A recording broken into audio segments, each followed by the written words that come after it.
हरये परमात्मने प्रणतः क्लेशनाशाय गोविन्दाय नमो नमः।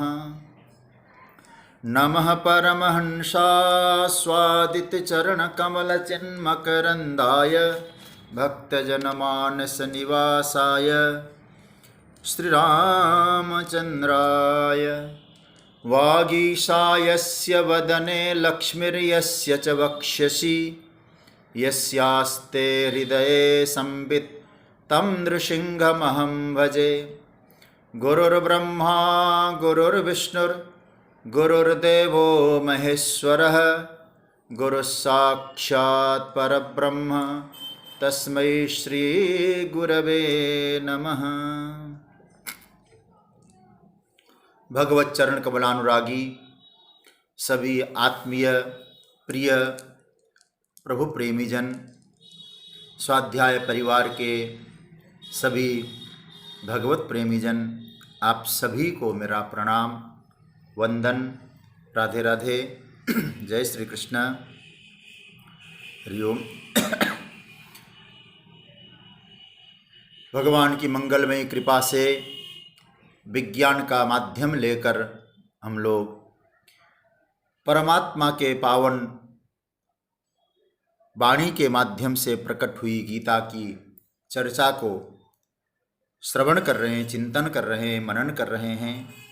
ये प्रभु की कृपा का ही दिव्य फल हम सबको प्राप्त हो रहा है।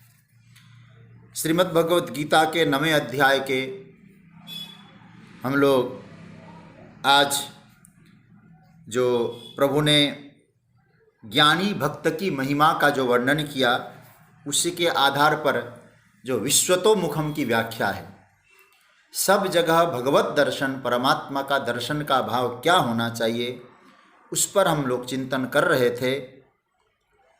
और उसमें परसों की चर्चा में ये बात आई थी कि मैं पितामह हूँ, जगत का माता हूँ, धाता हूँ और पिता हूँ, जानने योग्य वस्तु हूँ, पवित्रतम हूँ, ओंकार हूँ और ऋक्, यजु, साम और अथर्व हूँ। उसके बाद भगवान यहाँ आगे कहते हैं गतिर्भरता। इस श्लोक का अर्थ हम लोग देख चुके हैं 18वें श्लोक में।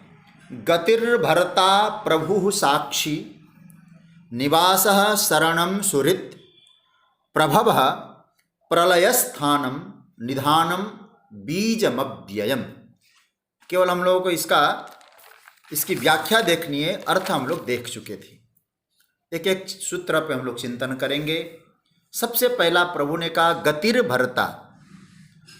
फिर मैं आपसे कह दूं, जो भगवान ने 3 प्रकार के जो भजन की प्रक्रिया जो बताई थी पहले, क्या क्या? एकत्वेन, इस श्लोक पे आप लोग ध्यान दिए होंगे, पृथक्त्वेन और बहुधा विश्वतो मुखम।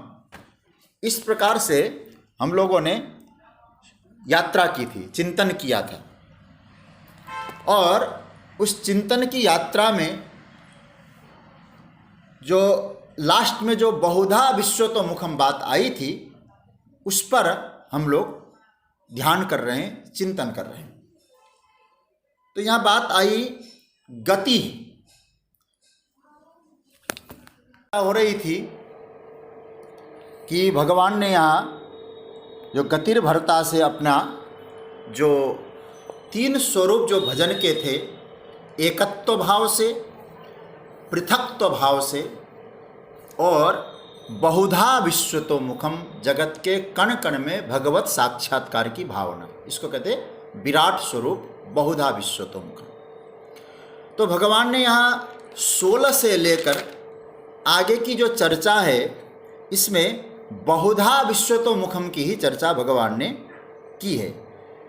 16 श्लोक से लेके 19वें श्लोक तक, उस पर हम लोग 16, 17, 18, 19 4 श्लोकों में, तो उसी के आधार पर चर्चा कर रहे हैं। गतिर्भरता प्रभु साक्षी निवास शरणम सुहृत्। भगवान कहते हैं गति कौन है?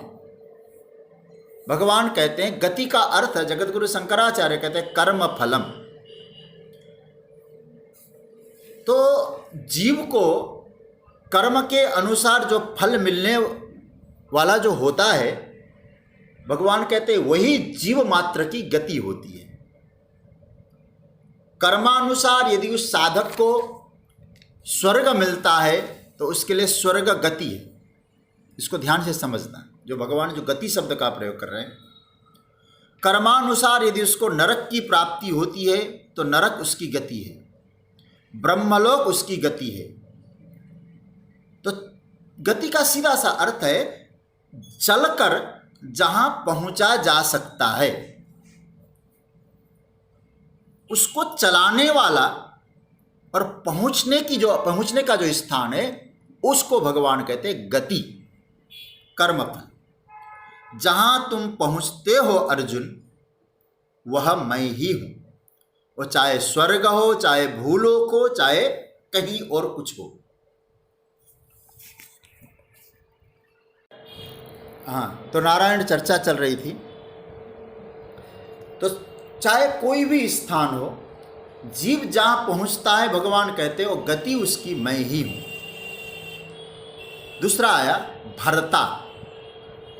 भर्ता शब्द का अर्थ जगत गुरु शंकराचार्य ने कहा भर्ता मतलब पोष्टा। भगवान पोष्टा है। पोष्टा का अर्थ हुआ कि सबका भरण पोषण करने वाला भगवान कहते वो मैं हूँ। भगवान ही भरण पोषण करते हैं। देखिए कभी कभी हम लोगों ने जो दैनंदिन जीवन है उसमें भी हम लोग चिंतन करते हैं तो हमें एक सूत्र जरूर प्राप्त होता है। समय समय पर कुछ वस्तुएं हमको जो चाहिए होती है ना, उसकी व्यवस्था अचानक अनायास बन भी जाती है। और कभी कभी जो नहीं चाहिए होती है और हम उसको पाना चाहते हैं तो मिलता नहीं है। ये अनुभव का विषय है। तो भगवान ये यहाँ कहना चाहते हैं कि किसको क्या चाहिए, मैं उस प्रकार से उसका पोषण करता हूँ, पोषता हूँ मैं। भर्ता का अर्थ होता है पोषता। जैसे हमारे यहाँ पति को भर्ता कहा जाता है, तो पत्नी की रक्षा वो करेगा। अब पत्नी की रक्षा करने का अर्थ ये नहीं है कि पत्नी उच्छृंखल हो जाए और जो चाहे वो पति से डिमांड करे और पति सर्वस्व देने लग जाए, तो फिर पति पति नहीं रहेगा वो। भगवान कहते हैं साधकों को अपने उनकी आवश्यकता के अनुसार मैं पोषण करता हूँ। इस बात का थोड़ा सा ध्यान देना, इच्छानुसार पोषण नहीं है, आवश्यकता अनुसार पोषण है। क्योंकि इच्छाएं कभी पूरी होती नहीं है और आवश्यकताएं कभी रुकती नहीं है। और जो भूख है हमारी, जो भूख इच्छाओं की भूख होती है, आवश्यकता की नहीं। आवश्यकता तो सब है। तो भगवान यहाँ ये सूत्र देना चाह रहे हैं कि जो तुम्हारा पोषण करने वाला मैं हूं। अर्जुन थोड़ा विचार करो, जगत में कितने असंख्य असंख्य असंख्य प्राणी होंगे, इन सब का पोषण कैसे हो रहा है? क्या तुम कर रहे हो? कौन भरण पोषण कर रहा है? वो कथा तो आप प्रसिद्ध है ना, आप सब सुन चुके हैं, जानते भी होंगे। यो कहते ना, कहीं काम चल रहा था, शिवाजी को अभिमान हो गया कि मैं सबका भरण पोषण करता हूँ।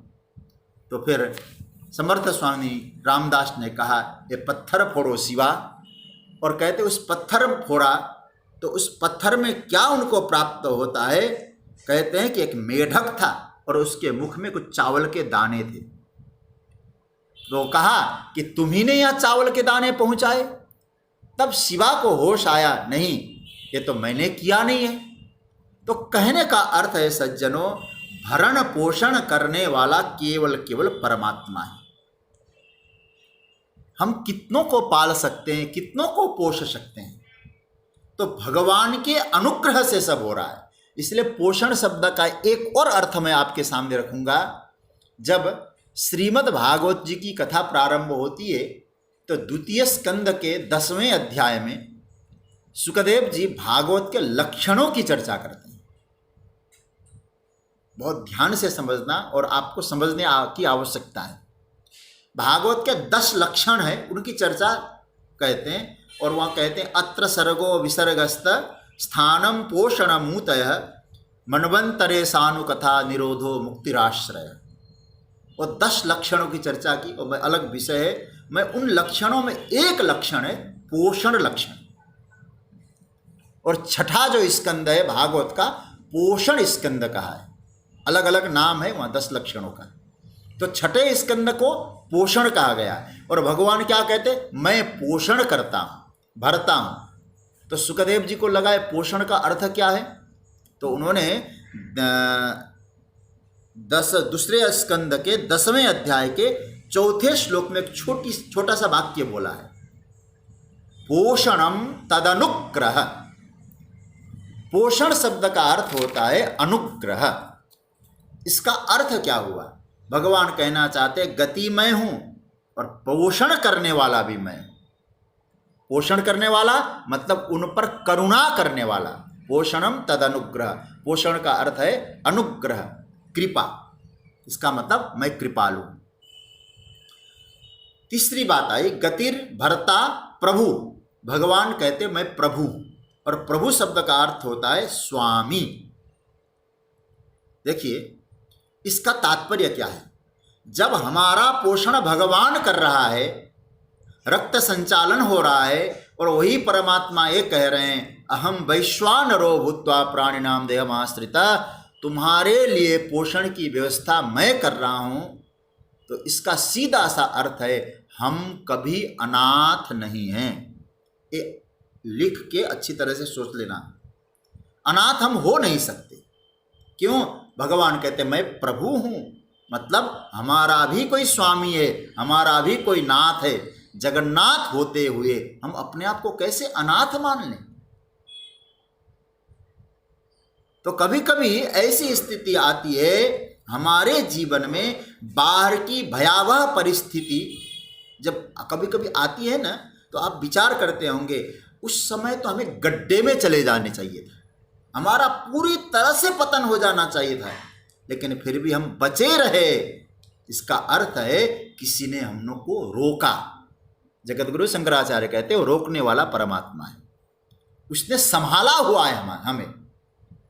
कभी कभी आप सोचिएगा कोई बच्चा होता है ना, वो बच्चा दौड़ के उधर जाता है, माँ रोकती नहीं है, लेकिन अब लगता है अब आगे बढ़ गया तो शायद ठीक नहीं होगा, तो जाके बच्चे की इच्छा इच्छा है कि आगे बढ़ें, लेकिन माँ जाके उसको रोक देती है।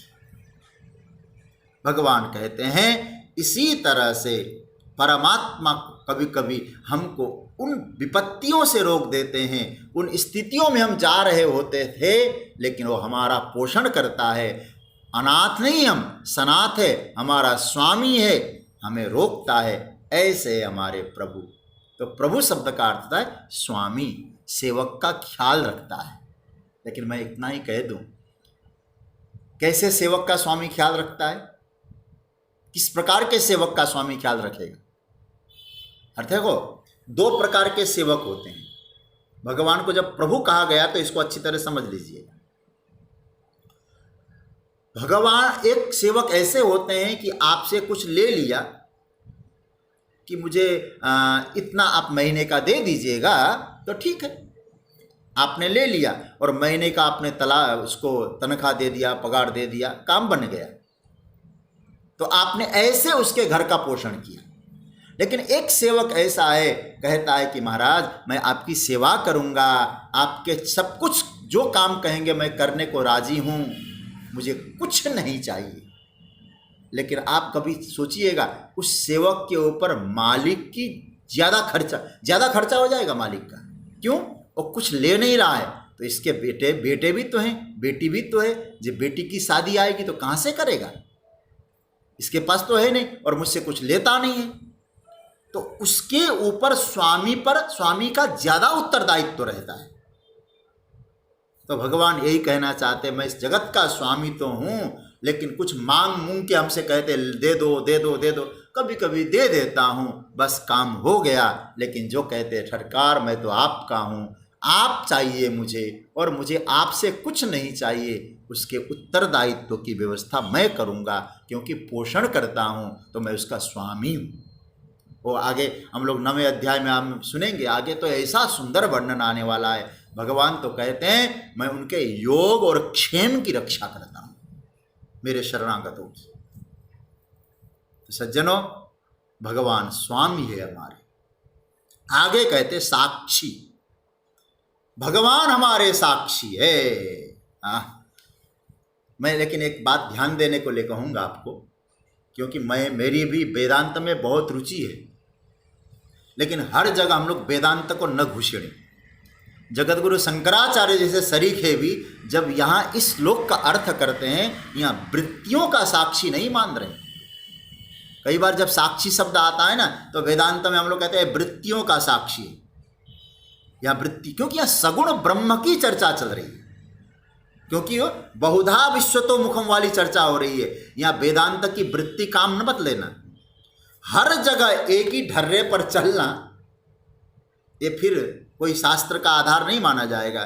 संदर्भ जैसा होता है ना, वैसा ही अर्थ ले लेना चाहिए। इसलिए मतलब आप एक ही ढर्रे पर चलते जाओ और हर जगह एक ही प्रकार का अर्थ रखो, उसको हमारे शास्त्रों में विप्रलिप्सा दोष कहा गया है। लेकिन जगतगुरु शंकराचार्य भगवान क्या बढ़िया बात कह रहे हैं। यहाँ साक्षी का अर्थ क्या कहा, कहते हैं, भाष्य में लिखते हैं, कृता कृतस्य प्राणिनाम साक्षी।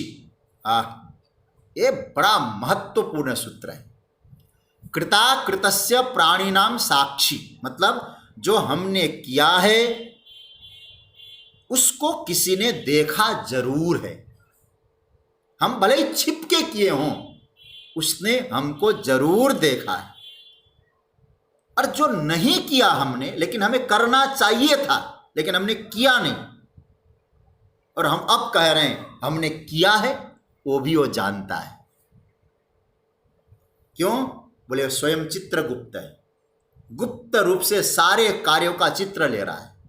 समझ रहे ना बात को? वो चित्रगुप्त है, गुप्त रूप से चित्र लेता है ना, इसलिए उसका नाम चित्रगुप्त। साक्षी बोले हमने क्या किया, मन में कैसा चिंतन लाया, तो सब फोटो खींच रहा है गुप्त रूप से, देख नहीं रहे हम लोग, वो है। अरे भैया, ये सब सूर्य चंद्र वायु ये सब उसके CID हैं, इसलिए कहते हैं वो साक्षी है हमारा। कर्म और कर्म अकर्म पाप पुण्य सबका साक्षी है, क्या किया है हमने। और याद रखना, साक्षी है तो जानता है, उससे छिप नहीं सकता कुछ भी। दुनिया को भले ही छिपा लो, लेकिन उससे कुछ नहीं छिप सकता। हमारे एक सुखताल में पंडित जी हुआ करते थे, वो कहा करते थे, देखो कन्हैया जब चोरी करने जाता है ना, उसका एक नाम दिया है भागवत में सुखदेव जी ने। उसका नाम बड़ा विचित्र नाम है, और नाम अन्यत्र नहीं मिलेगा आपको। भगवान का नाम है तद्वित। भागवत के जब माखन चोरी लीला का प्रसंग आता है, तो वहाँ क्या कहते सुखदेव जी, भगवान तद्वित है। तद्वित का मतलब होता है तद सब कुछ जानने वाला। कैसे जानने वाला? कहते हैं हमारे, इसका अर्थ किया है आचार्यों ने, भगवान श्री कृष्ण जब माखन चुराने जाते थे तो बाहर का मटका देखते थे, और बाहर का मटका देखकर अपने मित्रों से कहते थे, देखो मित्रों, इसमें तो है छाछ, दूर से इसमें है मक्खन, इसमें है दही, और इसमें बासी मक्खन है, पुराना मक्खन है, इसमें ताजा मक्खन है। मटका देख के पता चल जाता था उनको भीतर क्या है। तो हमारे आचार्यों ने कहा मटका ही हमारा शरीर है। हाँ, एक घट को शरीर कहते हैं। तो शरीर के भीतर क्या है, माखन है, प्रेम है या नहीं है, ये भगवान जानते हैं। इसलिए बाहर आप किस रूप में है, किस वर्ण के हैं, इसका इतना महत्व तो नहीं है, लेकिन भगवान कौन है सब जानते हैं। भीतरी हमारी क्या वृत्तियां हैं, क्या स्थितियां हैं। रामचरितमानस में बहुत अच्छा लगता है मुझे भाव, शायद सुंदरकांड की पंक्ति है, जब मंगलाचरण का प्रसंग आता है, क्या कहते हैं, सत्यम वदामि च भवान अखिलांतरात्मा। गोस्वामी तुलसीदास जी कहते हैं, माने आपसे क्या कहूँ मैं, इतना ही कह सकता हूँ आपसे। तो मैं, ऐसी जगह आप बैठे हो, मैं झूठ तो बोल नहीं सकता। इस जगह को छोड़ के चले जाओ तो हम कहेंगे भैया ठीक है कुछ बोल भी लें, यहाँ बैठ के सब देख रहे हो तो झूठ कैसे बोलें।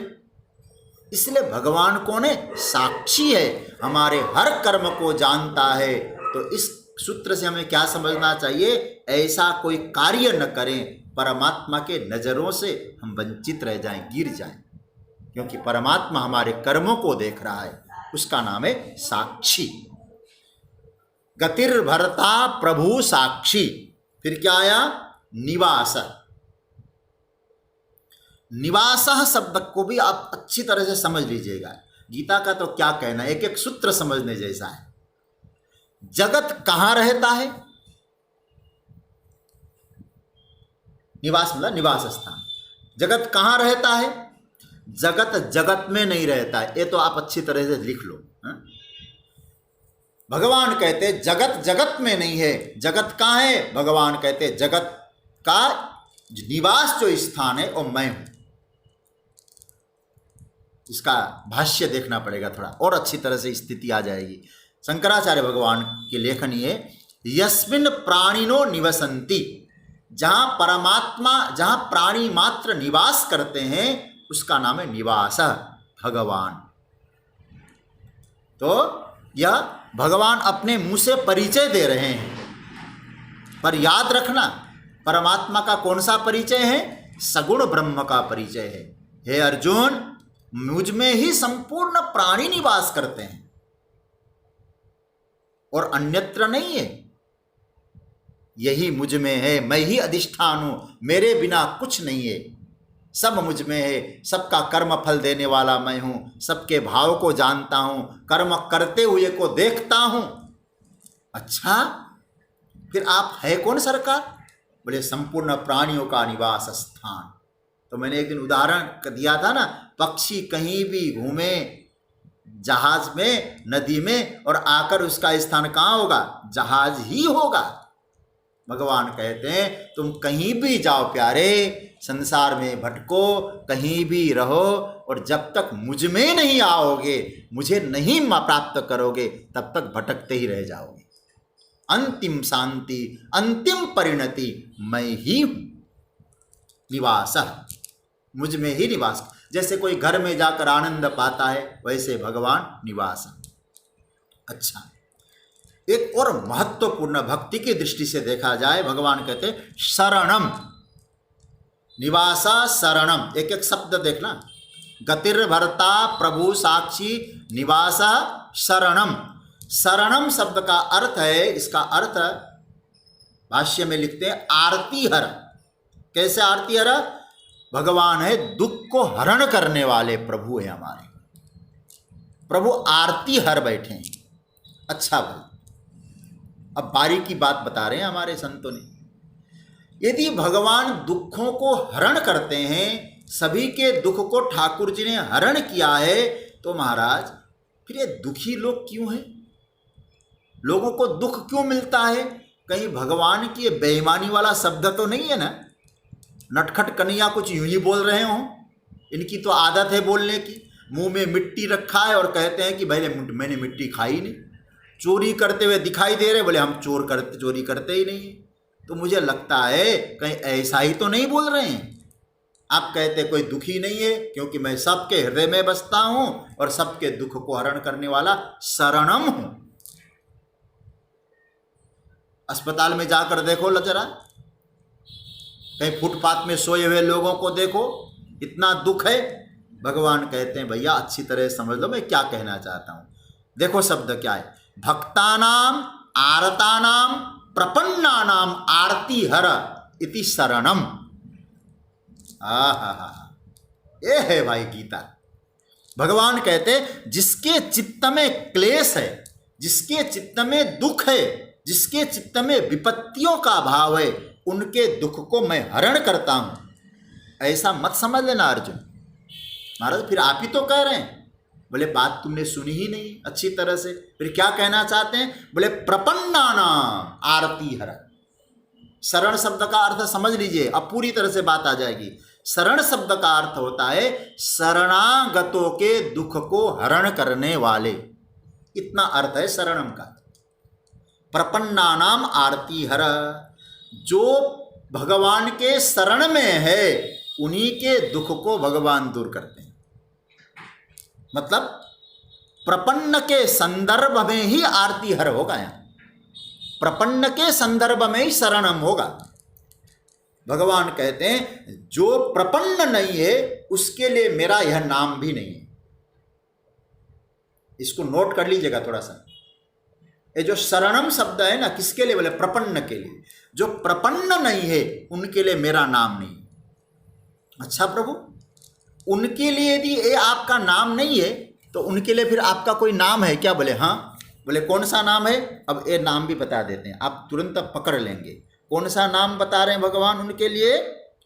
उनके लिए भगवान नाम बता रहे हैं 17वें श्लोक में मिलेगा उनके लिए नाम।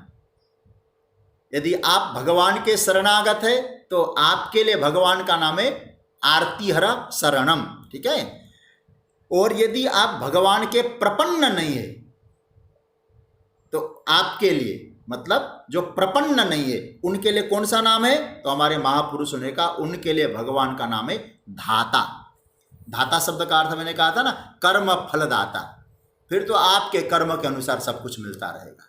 यदि आप प्रपन्न है तो प्रपन्न है, तुरंत कभी कभी शब्द पकड़ लेना चाहिए। जो 17वें श्लोक का शब्द धाता, प्रपन्नों के लिए धाता नहीं है, प्रपन्नों के लिए शरणम है। जो प्रपन्न नहीं है उनके लिए भगवान धाता है। तुमने जितना किया उतना ले लो, तुमने जो किया था वही तुमको मिलेगा।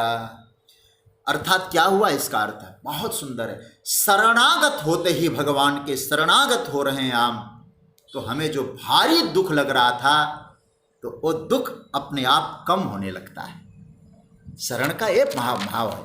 हम परमात्मा के यदि शरणागत होते हैं तो समझ लेना कि हमें जो दुख भारी दिखाई दे रहा था वो बहुत छोटा दिखाई देगा। शरणम सुरित, लेकिन भगवान का प्रपन्न होना है, शरणागत होना है, उसी का भगवान आरती हर है। सबका हरण करने लगे तो कैसे बनेगा काम भाई? मैंने एक उदाहरण आपको दिया था पहले। जैसे कोई व्यक्ति ठंड से, जैसे अभी हम यहाँ जो है ना बहुत ठंड में, आज तो लगभग 9 बजे तक, हालांकि दिल्ली में तो आप भी और भी ज़्यादा ठंड होगी, तो वहाँ 9 बजे तक तो कुछ दिखाई नहीं दे रहा था। और रात को हम जब कथा करके अपने जहाँ निवास स्थान पर लौटे, जो हमारा वहाँ जो गाड़ी से आ रहे थे हम, तो चल ही नहीं पा रही थी गाड़ी, सामने भी नहीं दिखाई दे रही थी। 10 बजे हम कथा करके लौटे थे कल, ऐसी धुंध। तो मैं जो क्या कहना चाह रहा हूँ आपसे, ऐसी धुंध में, ऐसी ठंड में कोई व्यक्ति थर थर काँप रहा हो, सामने कोई दिखाई नहीं दे रहा हो, कौन सहायता करेगा? और दूर एक आग जल रही हो एक जगह, तो आप वहाँ ठंड से सिकुड़ के हाँ हाँ करते रहेंगे तो काम नहीं बनेगा। आपको चल के आग के पास जाना पड़ेगा, तो आपके जो शीत है, आपको जो ठंड है ना, वो दूर हो जाएगी। बस यही सूत्र है। भगवान कहते प्रपन्न का मतलब है कि जो मेरे निकट पहुँचता है। सबके शीत दूर नहीं होगा। दूर बैठे बैठे हाँ भगवान आग हमें दूर के शीत को दूर कर दे, ये नहीं होगा। यदि आपको ज़्यादा ठंडी लग रही है तो आप जाइए अग्नि के पास, उसी का नाम है प्रपन्न। जाएंगे तो काम बनेगा। आगे कहते हैं शरणम सुहृत। सुहृत शब्द भी बहुत प्यारा है। सुहृत शब्द का अर्थ होता है, एक इसका अर्थ समझ लेना, प्रत्युपकार अनपेक्ष उपकारी। देखिए गीता के श्लोकों के अर्थ हमारे चिंतकों ने क्या बढ़िया, भाष्यकार ने तो गजब ही किया, जगत गुरु शंकराचार्य ने। कहते प्रत्युपकार अनपेक्ष उपकारी, मतलब कि कभी कभी हम किसी का उपकार करते हैं, किसी को देते हैं, देने के बदले हमारे मन में भाव रहता है हमारे ऊपर भी कुछ कृपा करे, कुछ दे हमको। भगवान कहते मैं ऐसा उपकारी नहीं हूं, ऐसा सुहृत नहीं हूं। मैं जो देता हूं एक्सपेक्टेशन मुझे नहीं रहता है कि भक्त भी मुझे कुछ दे। जैसे भगवान आगे आगे कहेंगे ठाकुर जी, मैं सूर्य के द्वारा तुम्हें तपाता हूँ, देता हूँ, मैं सूर्य हूँ। और सूर्य के माध्यम से भगवान हमको प्रकाश दे रहे हैं। तो भगवान कहते हैं मैं सूर्य इसलिए हूँ कि सूर्य ने आपसे कुछ मांगा नहीं कि कुछ मुझे दे दो। सूर्य को आप जल देंगे तो सूर्य के माध्यम से मुझे मिलेगा। मैंने शायद कल परसों कहा था, पितरों को तर्पण देंगे तो पितरों के माध्यम से परमात्मा को मिलेगा। अब यदि आप सूर्य को जल नहीं देंगे तो सूर्य नहीं कहेंगे कि तुझे प्रकाश नहीं दूंगा। तो सूर्य का प्रकाश ये परमात्मा का प्रकाश है। आगे हम लोग 19वें श्लोक में जानेंगे इस बात को भी। कोई उपकार करने के बदले भगवान कोई अपेक्षा नहीं करते। यदि अपेक्षा करते होते तो हम चुका पाते क्या भगवान का ऋण? अब नेत्रों की कीमत कितना है, वाणी की कीमत कितना है, कितनी कीमत है, हार्ट की जो हृदय धड़क रहा है कितनी कीमत होगी? हम क्या दे पाए प्रभु को? केवल इतना ही है, हम केवल उनके शरणागत हो जाएं। वही एक ऐसा है सज्जनों जो हमसे बदले में कुछ नहीं चाहता है, निरंतर हमारे ऊपर उपकार कर रहा है। एक परमात्मा की अनन्य अनन्य अनन्य कृपा है हम जीवों के ऊपर। इसलिए भगवान कहते मैं तुम्हारा सुहृद हूं अर्जुन। आगे कह रहे प्रभव। भगवान कहते हैं, इसकी चर्चा तो हम पहले भी कर चुके हैं, संक्षेप में सुन लो। प्रभव मतलब जगत को उत्पन्न करने वाला। फिर मैं कह दूं, यहां निर्गुण तत्व ज्ञान परक और वेदांत के अनुसार नहीं, एकत्वेन की चर्चा नहीं है, यहां बहुधा विश्वतोमुखम की चर्चा है। भगवान कहते हैं जगत को उत्पन्न करने वाला मैं हूं। प्रभव प्रलय, मुझ में ही सब कुछ आके मिलते हैं। स्थानम, स्थानम शब्द का प्रभव प्रलय स्थानम का अर्थ है पालन करने वाला भी मैं। ये 3 श्लोक में 3 मंत्र में क्या आया? प्रभव मतलब उत्पत्ति, प्रलय मतलब लय और स्थान मतलब पालन। तो समझ में आ गया होगा आपको। भगवान कहना चाहते ब्रह्मा के रूप में मैंने ही सृजन किया, विष्णु के रूप में मैं ही पालन करता हूं और शिव के रूप से मैं ही संहार कर रहा हूं। भेद मत समझना अर्जुन, मैं ही मूल हूं। सृष्टि जहां होगी जब होगी प्रभु से होगी, और चलेगी तो प्रभु के द्वारा ही चलेगी, और लय होगी तो परमात्मा में ही लय होगी। तो प्रभवा प्रलय स्थानम। और आगे क्या कह रहे हैं? निधानम। निधानम शब्द को थोड़ा सा आप पकड़ लेना। निधान शब्द का अर्थ क्या है? ये भाष्य में इसका अर्थ खुलासा किया है। कालांतरोपभोग्यम प्राणीनाम, ये सूत्र है निधानम का अर्थ। कालांतरोपभोग्यम प्राणीनाम अर्थात आज जो है हमारे पास, जो भोग मिला है हमको, और कल क्या होगा, कल के लिए जो रखना होता है। जैसे हमने कुछ लाए, आज हमने खा लिया, और कल के लिए कुछ रखा है हमने। कहाँ रखा? बोले फ्रिज में रखा है। जैसे वो फ्रिज है, उसी फ्रिज का एक नाम आप समझ लेना, निधानम। संग्रह स्थानम कालांतरोपभोग्यम प्राणीनाम मतलब अनदेखे कर्मफल कहाँ रखे हैं। कभी कभी ऐसे कर्म होते हमने तो देखा नहीं उन कर्मों को, उन कर्मों को रखा कहाँ है हमने? भगवान कहते मुझ में रखे, क्योंकि मैं निधानम हूं। अथवा इसका दूसरा अर्थ है, भगवान कहते मैं निधानम हूं इसीलिए हमारे कल के कर्मफल जो मिलने वाला है उसकी व्यवस्था करके वो बैठा है। कैसे बैठा है? भगवान कहते हैं इसको यूं समझ लेना चाहिए कि जैसे आज हमने भोजन पाया और हमको कल की चिंता होती है, भगवान कहते हैं कल के लिए संग्रह करके रखा है तेरे लिए, क्योंकि मैं तुम्हारा पिता हूं ना। पितामहस्य जगता माता धाता पितामह मतलब आज भोजन पा लिया। जैसे एक बाप है, बेटे की भोजन की व्यवस्था तो करेगा, स्वयं के लिए करेगा, परिवार के लिए करेगा। वो परमात्मा तो हमारा परिवार का क्या, जगत का बाप है, हमारे लिए कह रहा है तो ज़्यादा टेंशन मत लो। आज जो पाया है कल की चिंता में आज को मत बिगाड़ो। आप बात समझ रहे होंगे। एक बार क्या हुआ, एक बार क्या, मैं एक उदाहरण से एक समझा दूं। अच्छा, आपके पास बढ़िया पकवान भोजन आया, अच्छा सा भोजन आया, उस भोजन को आप सामने देखकर कहने लगे, अरे भाई आज खाऊंगा ना, कल फिर क्या खाऊंगा, आज ये सब खा लूंगा। तो सज्जनों, यदि ऐसा भाव आए तो क्या होगा? आज यदि मैंने खा लिया तो कल क्या होगा? अरे भैया कल का देखा जाएगा, आज तो तू खा ले। तो कल की चिंता करके, कल के डर के कारण आज यदि हम भूखे रह जाएं, ये ठीक नहीं है। भगवान कहते मैं निधानम हूं, तेरे लिए कल की भी व्यवस्था करके रखी है मैंने।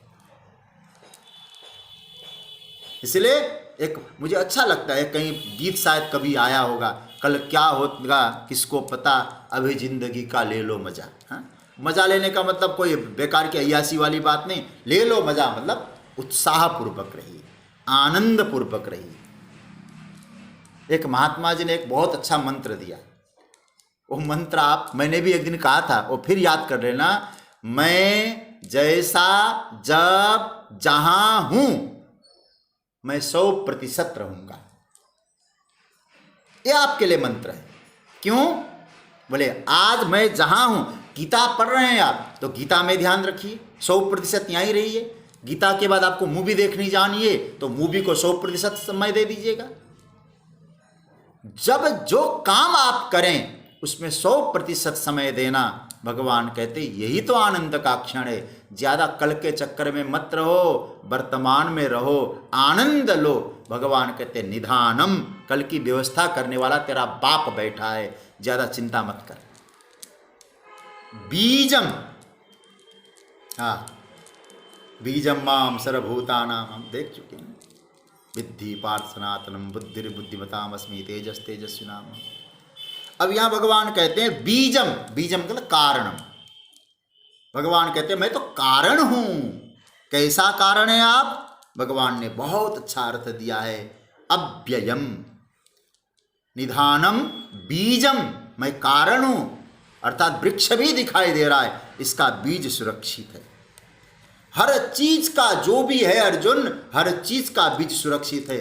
तुम्हें चिंता करने की आवश्यकता नहीं, इसका क्या होगा आगे, ये खत्म हो जाएगा। सबके बीज को मैंने सुरक्षित करके रखा है। बीजम कैसा है? इसलिए कहते अव्ययम, सदा रहने वाला हूं। ऐसा कारण हूं मैं सदा रह सकता हूं, नष्ट होने वाला बीज नहीं है। अव्ययम बीजम। भगवान यहां ये भी कह रहे हैं अर्जुन, इसलिए तुझे किसी प्रकार की चिंता नहीं करनी है। मैं क्या हूं एक बार फिर दोहरा दूं आपको। भगवान कहते गतिर भरता, ये सब आपको आ गया होगा।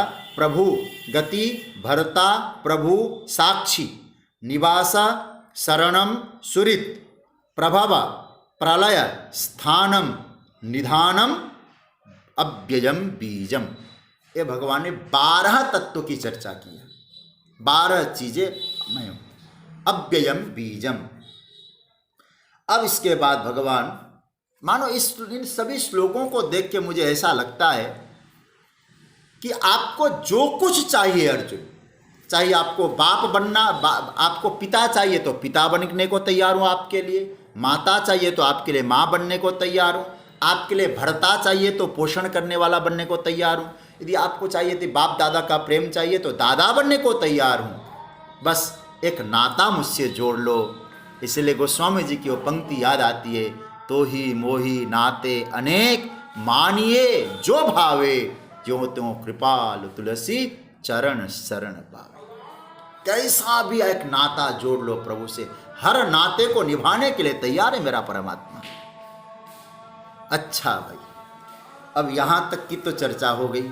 अब इसके आगे की जो चर्चा है, 19वां जो श्लोक है ना, यदि इस 19वें श्लोक को यदि आप गंभीरता से चिंतन करेंगे तो मुझे लगेगा कि आपको गीता के द्वारा क्या नहीं मिल सकता है। केवल हम पाठ करके आगे बढ़ जाते हैं ना।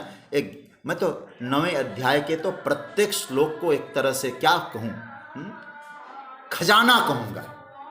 खजाने हैं हमारे लिए तो। और सज्जनों, ये जो 19वां श्लोक है, इसमें भगवान की 3 प्रकार की लीलाओं का वर्णन किया है। पहले आप नोट कर लीजिएगा इसको, फिर आगे समझने में आपको बहुत सुविधा हो जाएगी। 3 प्रकार की लीला है। एक लीला का नाम है सूर्य रूप लीला,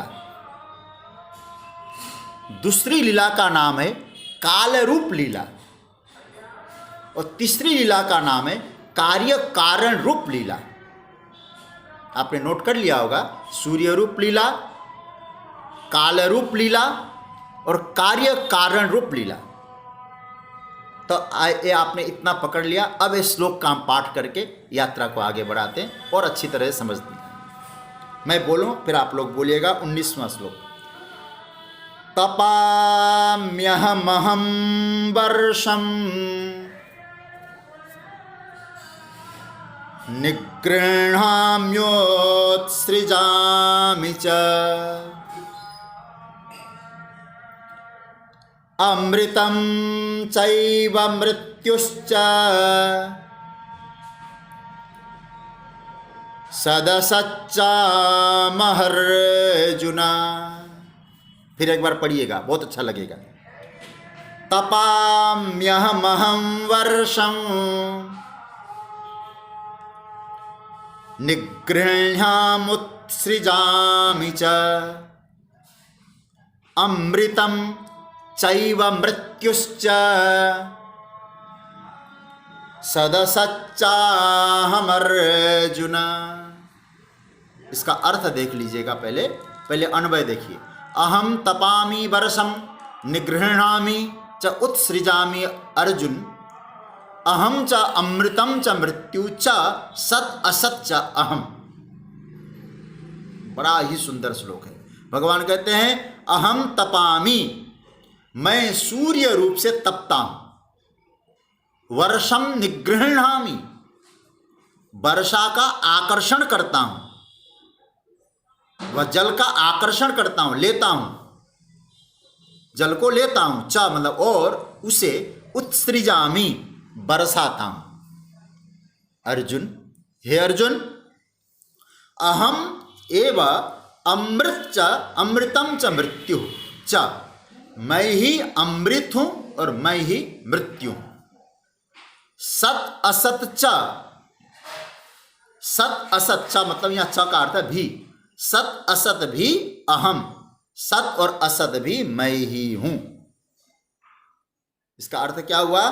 मैं ही सूर्य रूप से तपता हूं, वर्षा का आकर्षण करता हूं, फिर उसे वर्षाता हूं। हे अर्जुन, मैं ही अमृत हूं, मैं ही मृत्यु हूं, सत और असत भी मैं हूं। अब इसको 3 लीलाएं मैंने बताई थी ना, पहले संस्कृत के आधार पर मैं समझा दूं। पहले बताया था मैंने सूर्य रूप लीला, उसके लिए आप लिख लीजिएगा या अंडरलाइन करके समझ लीजिएगा। अहम तपामि वर्षम निगृह्णामि उत्सृजामि। ये पंक्ति आप याद कर लो, पहले आप लिख लो। ये तो एक अध्ययन की तरह हो रहा है, आप लिख लें इसको जो जानना चाहते हैं अच्छी तरह से। पहले लिख लें इस श्लोक के आधार पर, अहम तपामि वर्षम निगृह्णामि उत्सृजामि। ये लिख लिया? तो आप आगे इसको, इसके आगे लिख लीजिएगा सूर्य रूप लीला, आगे समझने के लिए। फिर आप लीजिएगा, लिख लीजिए अहम अमृतम च मृत्यु। इसके आगे लिख लीजिएगा काल रूप लीला। फिर आप लिख लीजिए सत असत अहम, एक कार्य कारण रूप लीला। अब थोड़ा सा जितना बन सकता है आज प्रारंभ करते हैं, कल इसकी और विस्तार से चर्चा भी करेंगे। प्रारंभ तो कर ही लेते हैं। भगवान यहाँ क्या कह रहे हैं?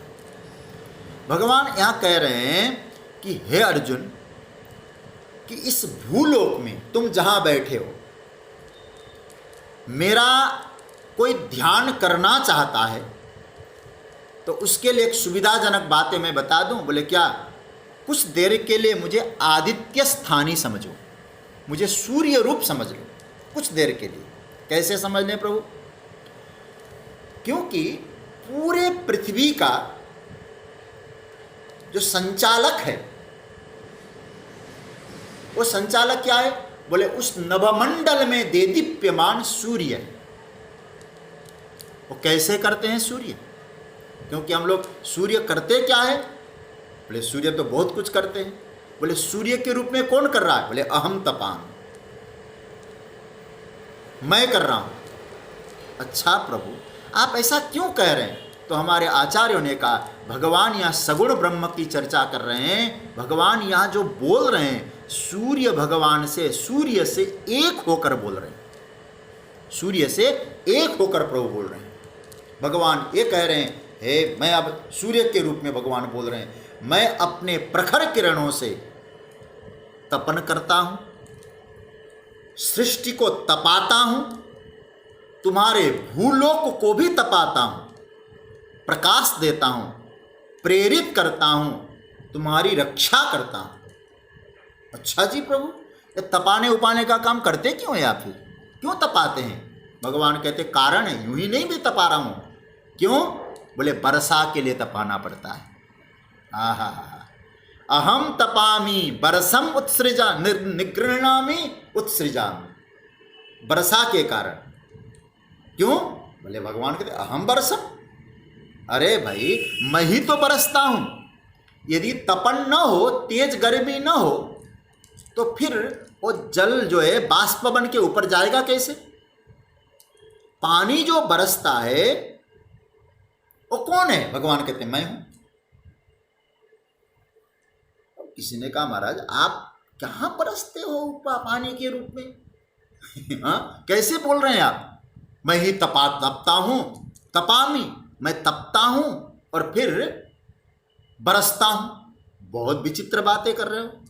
बोले आप कहां बरसते हुए? तो हमने कभी देखा नहीं ऊपर से आते हुए, टपकते हुए। तो भगवान मानो बोल रहे होंगे, अरे मूर्खाधिराज, मैं ही तपता हूं, मैं ही बरसता हूं। अगर मैंने तपाया नहीं होता तो अर्जुन तुम्हें वर्षा भी नहीं मिली होती। समुद्र से ऊपर जल कणों को जो मैं ले जाता हूं, ये तपा कर ही तो ले जाता हूं। और कौन कर रहा है? अर्जुन। अरे भाई, समुद्र से उन जल को ऊपर ले जाने के लिए क्या वहां तक कोई लिफ्ट बनी है? वहां से उठाकर ऊपर ले जाता हूं और ऊपर ले जाकर फिर सुंदर और मीठा पानी बना के तुम्हारे आंगन तक पहुंचाता हूं। ये है, देखिए, बहुधा विश्वतो मुखम, दर्शन करिए आप भगवान को। केवल हम लोग विष्णु सहस्त्र नाम पाठ करते हैं, भगवान ऐसे। कभी सोचिए कितनी बड़ी बात ठाकुर जी ने कही। मैं स्वयं तपता हूं, जल को ऊपर उठाता हूं। समुद्र का खारा जल होता है अर्जुन, और ऊपर उठाने के बाद तुम्हारे घर और आंगन में, तुम्हारे कुएं में, तुम्हारे नल में जो पानी है वो मीठा पानी कहां से आया? मैंने ऊपर से मैं ही पानी के रूप में आया, मैं ही बरस रहा हूं। अरे भाई, हमारे आंगन तक पहुंचाने की व्यवस्था करना हो, करने वाला, आप जरा सोचिए, ट्रांसपोर्ट हो कोई, वो आज तक डेवलप हो सकता था क्या? हुआ क्या? नहीं। अगर ट्रांसपोर्ट डेवलप होता तो भी हम लोग चार्ज दे पाते उसका? मुझे तो लगता है यदि कहते ऊपर से पानी बरस रहा है ना, ट्रांसपोर्ट से आएगा विशेष प्रकार से, हम बिना पिए मर गए होते, खरीद नहीं पाते उतना पानी। भगवान कहते हैं मैं ही तो हूं। सूर्य देव ही क्या कर रहे हैं? भगवान कहते हैं सूर्य ही उसका बाष्पीकरण करते हैं।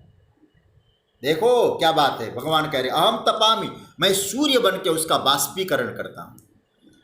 और फिर क्या करते हैं? बोले मैं ही, तपामी का अर्थ है बाष्पीकरण तो करता हूं, लेकिन बादलों का निर्माण करता हूं। और उन बादलों को फिर क्या करते हैं आप सरकार? वायु को गर्म करके उड़ा देता हूं। फिर उसकी जगह लेने के लिए ठंडी वायु आती है, और इस तरह से फिर वायु चलती है, उस वायु पर सवार होकर बादल चलते हैं। अर्जुन जरा सोचो, क्या विज्ञान है। फिर होता क्या है? वो बादल चलते हैं, और बादल चलने के बाद फिर हमारे आंगन में, खेत में पहुंचते हैं। फिर क्या होता है? भगवान कहते हैं वर्षम तपा में हम वर्षम, फिर वर्षा होती है। सूर्य बन करके ही होता है। ध्यान रखना सज्जनों, क्योंकि सूर्य क्या है? बोले सूर्य मतलब तपामी। तपामी शब्द का अर्थ कोई तपस्या वाली बात नहीं है। तपामी का अर्थ होता है तापमान। सूर्य में जो तापमान है वो मैं ही तो हूं। और सज्जनों, ये सब तापमान का खेल है। जब भगवान कह रहे हैं सूर्य बनकर के वर्षा करता हूं, तो सब तापमान है कि नहीं? आप देखिए जरा, थोड़ा सा टेम्परेचर में इधर उधर हो जाए, जिसको आप लोग फ्लक्चुएट कहते हैं, तो पता चल गया कि बादल फट गया। एक खास टेम्परेचर में जब बादल होता है, फिर उससे पानी बरसता है, बरस गया। भगवान ने कहा, भगवान से कहा, किसने कहा? भगवान कहते अहम तपामि अहम बरसम। भगवान कहते देखो ये है मेरा सूर्य रूप। और क्या करते? भगवान कहते निगृह्णामि उत्सृजामि च, मैं ही जल को नीचे से ले जाता हूं, फिर ऊपर से छोड़ता हूं। उत्सृजामि, ये आपका ये काम क्या है सरकार? समझ में नहीं आया। भगवान कहते दो काम मुझे करना पड़ता है, और मैं अपने लिए नहीं कर रहा हूं, तुम्हारे लिए कर रहा हूं, और उसी में बनकर कर रहा हूं। क्या करते हैं? बोले एक बार तो मैं संग्रह करता हूं और उसके बाद छोड़ता हूं। क्यों? मैं तुम्हारा बाप हूं ना। बाप का काम क्या है? कमा के रखना भी काम है और तुम्हारा पोषण करना भी काम है। तुम व्यर्थ की चिंता ना करो। तुम्हारा ख्याल में कितना रख रहा हूं अर्जुन। सूर्य बनकर ताप देकर उस समुद्र के अन्य के जल को ऊपर ले जाता हूं, तो मैंने वहां बादलों के रूप में उस जल को संग्रह किया। अब आवश्यकता हुई, बरसा दिया। आप क्या कर रहे हैं सरकार? भगवान कहते मैं तो लीला कर रहा हूं। जो तुम लोग कहते हो ना मैंने किया, भगवान मानो कह रहे तुम्हारे बस में कुछ नहीं है अर्जुन। तुम तो बस एक काम करो, मैंने जो बरसाया है उस जल को पियो। अब जब बुरा मत मानना, मैं पीने की बात कर रहा हूं, तुम तो पियो।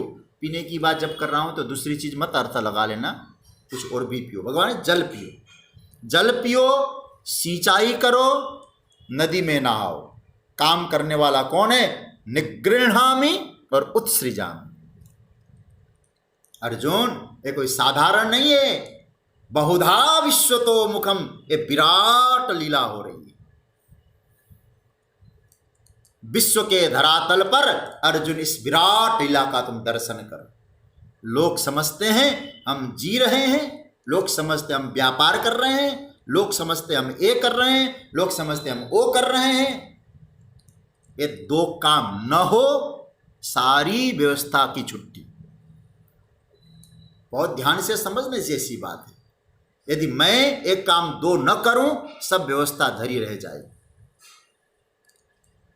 भगवान एक कहना चाहते हैं, तुम अपने आप को कहते ना मैंने एक किया है, भगवान ये कह रहे हैं कि सारी योग्यता की पोल पट्टी उसी दिन खुल जाएगी यदि मैं न करूं तो भगवान शंकराचार्य बहुत अच्छी बात कहते हैं, कैश्चित रश्मि भी उत्सृजामि उत्सृज्य पुनः निगृह्णामि। कुछ रश्मियों के साथ ले लेता हूं, लेकर फिर तुम्हारे लिए मैं तैयार करके दे देता हूं। लेता भी हूं, देता भी हूं। न मैंने अपने लिए रखा है, केवल तुम्हारे लिए लेता हूं, वहीं से लेता हूं। जल रूप में भी मैं हूं, लेने वाला भी मैं हूं, तो तापमान की व्यवस्था करके फिर बरसाने वाला भी मैं हूं। इसलिए अर्जुन बहुधा विश्वतो मुखम, संपूर्ण जगत में जैसे मेरे अनेक नाम तुम लेते हो, तुम ए हो तुम ओ हो कह के नाम अनेक लेते हो, तो अनेक रूप का भी तो दर्शन करो। भरता तुम कहते हो, आरती गाते हो, तुम करुणा के सागर तुम पालन करता। पालन करता देखो कैसे पालन करता हूं मैं। आरती में तो झूम झूम के नाचते हो, समझो भी मैं कैसे तुम्हारा पालन कर रहा हूं। तुम भरता कह रहे हो, तो भरता कैसे हूं मैं? देखो यहां तुम अच्छी तरह से। भगवान यहां कह रहे हैं मेरा विराट रूप का दर्शन करो। हर आयामों में, हर रूपों में मैं ही नजर आऊंगा। सूर्य के रूप में व्यवस्था करके तुम्हारा पोषण करता हूं। मैं तपता हूं जिससे कि तुम्हें आनंद मिले। सज्जनों, एक बाप जैसे दिन भर मेहनत करके अपने बच्चे की व्यवस्था करता है, और परमात्मा कह रहा है अर्जुन मैं विराट रूप मेरा देखो, हर रूपों में मैं हूँ, क्योंकि मुझे तुम्हारी व्यवस्था करनी है, शरणागतों की व्यवस्था करनी है, जगत की व्यवस्था करनी है। और मैं व्यवस्थापक हूँ, और व्यवस्थापक हमारा हितैषी है, सुरित है, प्रिय है, और वो हमारी जो व्यवस्था कर रहा है हमारे लिए कभी अनिष्टकारी नहीं हो सकती, हमारे हित की ही व्यवस्था होगी, क्योंकि भगवान का अवतार क्यों हुआ? हित के लिए ही हुआ है। विप्रधेनु सुर संत हित, हित के लिए आया है, हमारा हित कर रहा है, तेरे हित में हम आनंद ले रहे, अपनी ओर से कोई शिकायत नहीं है। इस भाव से लेकर हम परमात्मा के शरणागत हों, प्रपन्न हो, तो अवश्य परमात्मा की कृपा होगी। इस पर हम लोग चिंतन करें। आज ये है सूर्य रूप में लीला, सूर्य रूप में तप रहा है। ये कैसे तप रहा है? हमारा भरण पोषण करने के लिए, हमारी व्यवस्था के लिए ये भगवान के सूर्य रूप लीला है। और कल हम लोग काल रूप लीला का भी दर्शन करेंगे और कार्य कारण रूप लीला का भी दर्शन करेंगे। ये सूर्य रूप लीला का दर्शन आज आपने किया। तपा में हम वर्षम निगृह्यामुत सृजामि च, ये सूर्य रूप लीला है। कल हम लोग काल रूप लीला और कार्य कारण रूप लीला का भी दर्शन करेंगे। आगे जैसे ठाकुर जी की इच्छा, एक आपको सूचना मैं देना चाह रहा हूँ।